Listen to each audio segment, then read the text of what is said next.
ఈ మధ్య మనం చేసిన ఒక వీడియోని కాంట్రవర్షియల్గా మార్చేశారు. మనీతో మనసారా ఎపిసోడ్ నెంబర్ 2కి స్వాగతం. ఈ సిరీస్లో ఇలాంటి ఒక విషయం మీద మాట్లాడాల్సి వస్తుందని నేను అస్సలు అనుకోలేదు. ఇంతకీ విషయం ఏంటంటే 2024లో మన ఛానల్లో comedy plus message oriented video ఒకటి చేయడం జరిగింది. ఈ మధ్య ఆ వీడియోని ఎడిట్ చేసి అందులో కేసీఆర్, కేటీఆర్ గారి పేర్లు వచ్చేలా యాడ్ చేసి వాళ్ళకి వ్యతిరేకంగా మేము వీడియో చేసినట్లు క్రియేట్ చేసి సోషల్ మీడియాలో అప్లోడ్ చేయడం జరిగింది.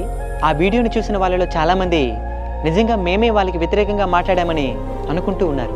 ఆ వీడియోకి మాకు ఎలాంటి సంబంధం లేదండి.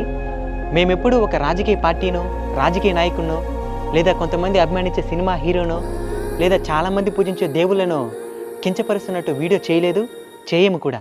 ఎందుకంటే నాకు బాగా తెలుసు, మన వీడియోని చూసే వాళ్ళలో అన్ని పార్టీల వాళ్ళు ఉంటారు, అన్ని రకాల హీరోలను అభిమానించే వాళ్ళు ఉంటారు, రకరకాల దేవుళ్ళని నమ్మే వాళ్ళు ఉంటారు. కాబట్టి ఒకరిని తక్కువ చేసి ఇంకొకరిని ఎక్కువ చేసి మాట్లాడి మీ మనసుని బాధ కలిగేలా చేయడం